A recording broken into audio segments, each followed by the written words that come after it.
I'm just like them. See what I'm saying? Ain't no coming back, ain't never left.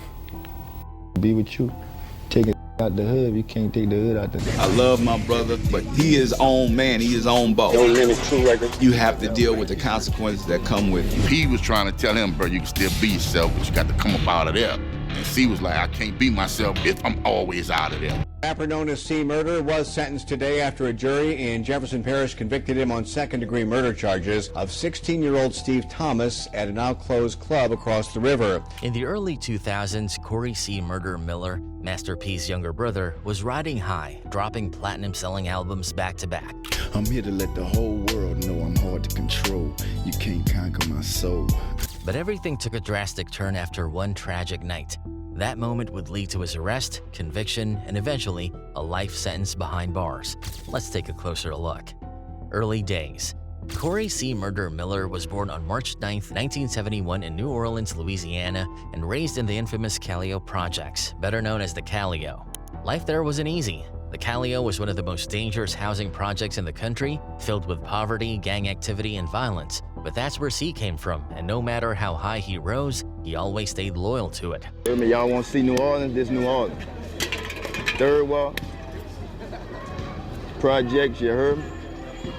Everything up there. We got the Calio. C Murder first made a name for himself in the mid-90s as part of his older brother Master P's powerhouse label, No Limit Records. Along with his brothers, Master P and Silk the Shocker, he was one-third of the group True, the real Untouchables. That squad helped shape No Limit's gritty sound and street-heavy image, but C Murder wasn't just riding on family ties. He had the talent to stand on his own.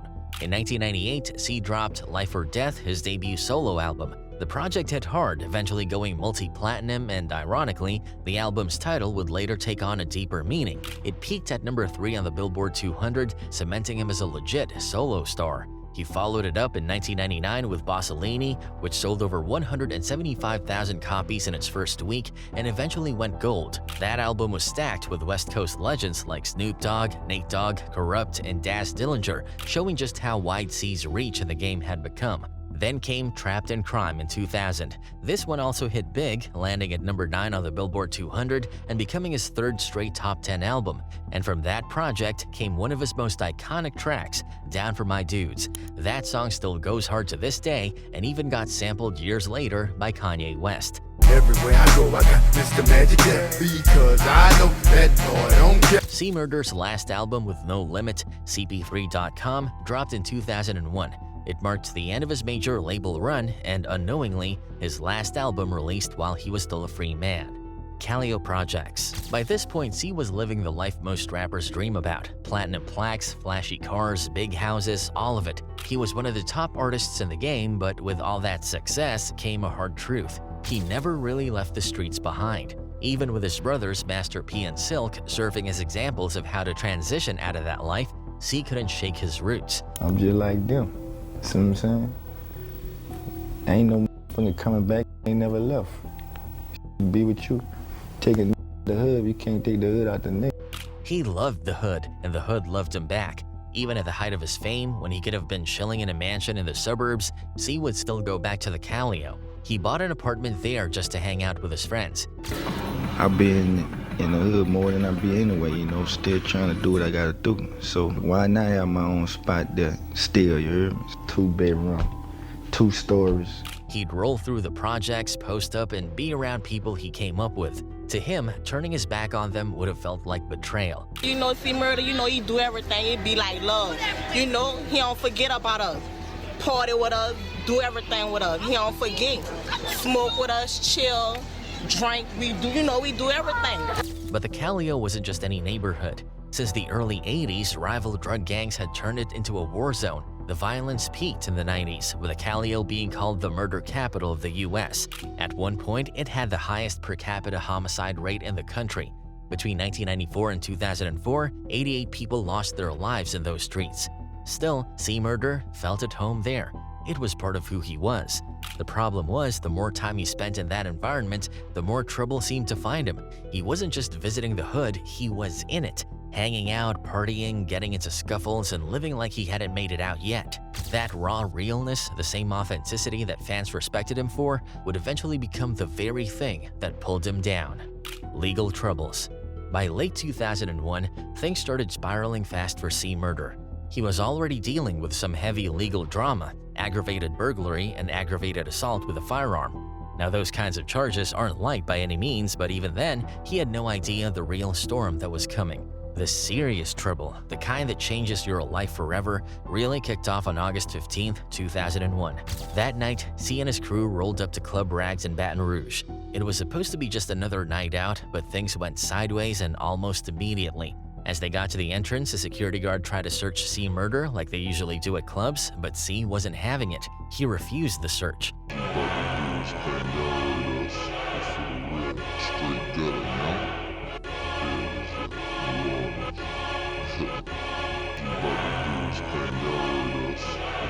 So the club owner came out himself and told him straight up, "You're not coming in with a gun on you."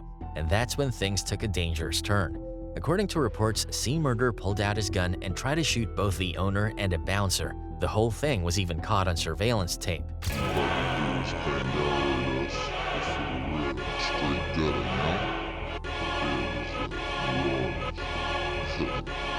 Luckily, the gun jammed after the first shot and no one got hurt.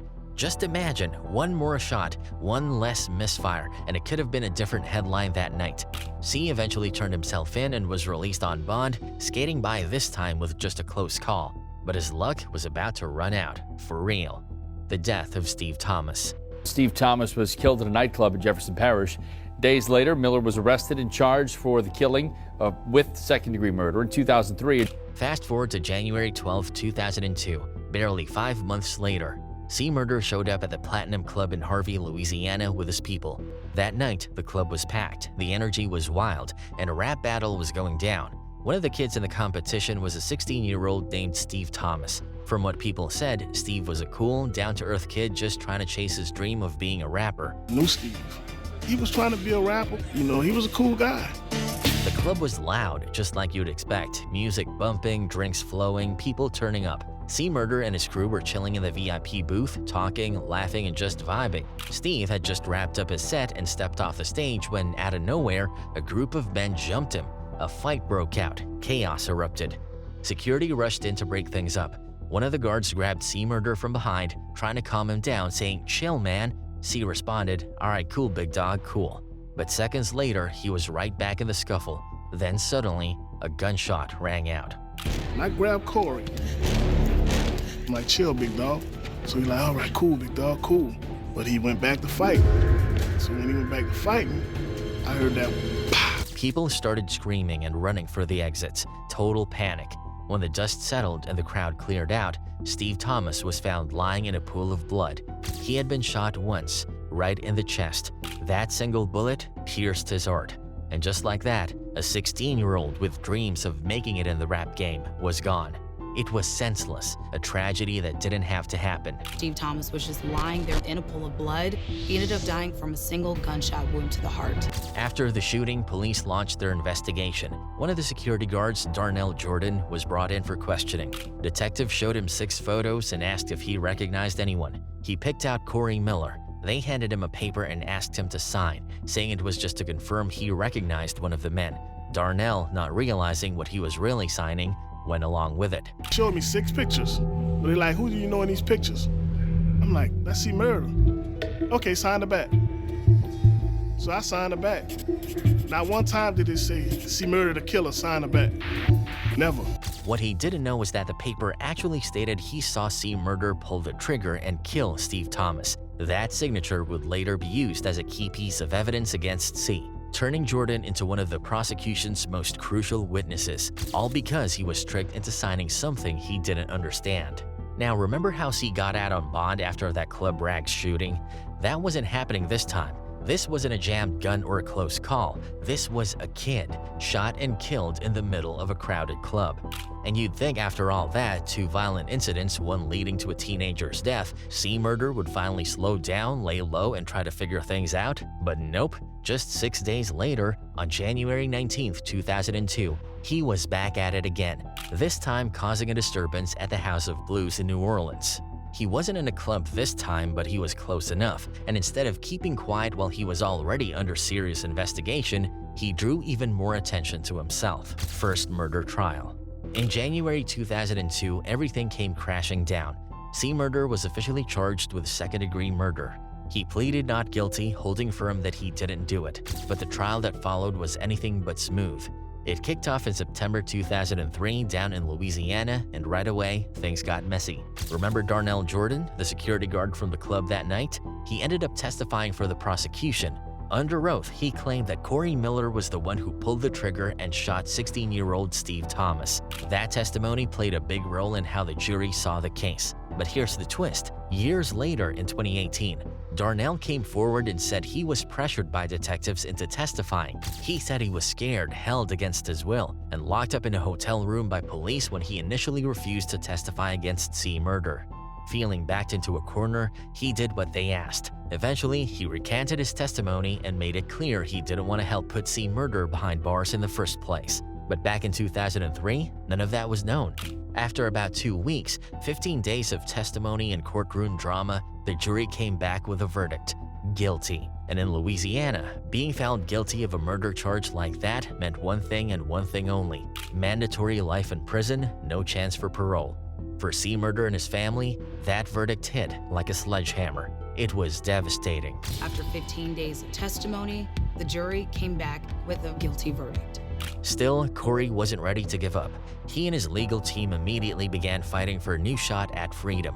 They hired Jennifer Witchey, a private investigator who dove deep into the case. She looked over every piece of evidence, spoke to lawyers, talked to hundreds of witnesses, and came away convinced that the prosecution didn't have anything solid to prove C was the shooter.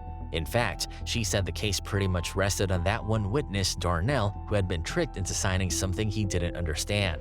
Second murder trial. While digging further, they found out something serious. The prosecution had allegedly hidden key information. They didn't tell the defense about the criminal backgrounds of 3 of their own witnesses, which is a big no-no in a case this major. Because of that, in 2006, a judge decided to throw out the conviction and granted C. Murder a new trial. Just like that, after serving 3 years, he had another shot, not only at proving his innocence, but also at regaining a piece of his life. During this time, he wasn't exactly a free man, but he wasn't stuck in a cell either. He was placed under house arrest while he waited for the new trial. The judge even gave him permission to promote a new CD and his debut novel, Death Around the Corner. But it wasn't like he was just free to move however he wanted. Anyone who wanted to visit him, even reporters, had to get official permission from the court. Still, he didn't waste time. While on house arrest, he dropped the truest I ever said in 2005, Screamin' for Vengeance in 2008, and Calio Click in 2009. But even with all that going for him, there was a problem he couldn't shake: perception. Imagine being a judge, a police officer, or a juror sitting in court and hearing the name C. Murder over and over again. That name alone made some people feel a certain way, like the case was already decided in their minds. Add to that the fact that his music was filled with violent street tales, bars about crime, revenge, and hustling, and it wasn't hard for people to make snap judgments. He had albums like Trapped in Crime, covers showing him behind bars, and whole projects dedicated to Calliope Projects, an area infamous for its violence and bloodshed. And with a rap name like C. Murder, it was like the court system was already side-eyeing him before a word of evidence was presented.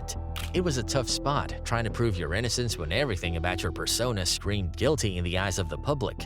Whether it was fair or not, that image played a major role in how people viewed him. Corey Miller's retrial kicked off in August 2009, and once again, the case was filled with tension, questions, and controversy. Darnell Jordan, the same security guard whose testimony had played a major role in the original conviction, was back on the stand, and just like the first time, he told the court that C. Murder pulled the trigger and killed Steve Thomas. When prosecutors asked Jordan, "Who killed Thomas?" Jordan answered, "C. Murder." But what made things complicated was what Darnell had said outside the courtroom years later. In a Bet interview, Darnell came clean and said something totally different. He claimed that in the heat of the moment, while breaking up the fight and moving Miller away from the scene, he never actually saw a gun. He said he raised C. Murder's hands during the scuffle and didn't see any weapon. According to him, the police took control of the narrative. They needed someone to point the finger, and once Darnell was pressured into signing a statement, they ran with it. He suggested it was too high-profile a case for law enforcement to walk away from without a conviction. But here's the problem. While Darnell was open about all of this in 2018, back during the actual trial, he didn't say any of that. In fact, at the time, he expressed fear for his own safety and talked about possible consequences if he didn't testify the way they wanted him to.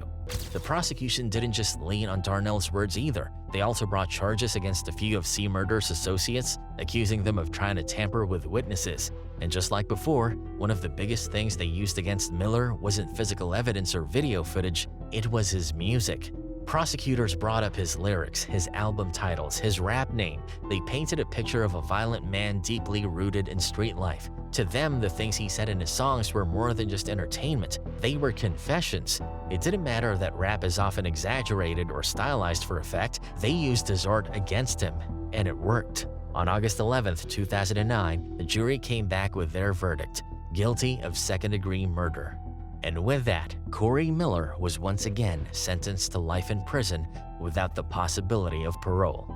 But here's something that stood out and still sparks debate to this day. The verdict wasn't even unanimous.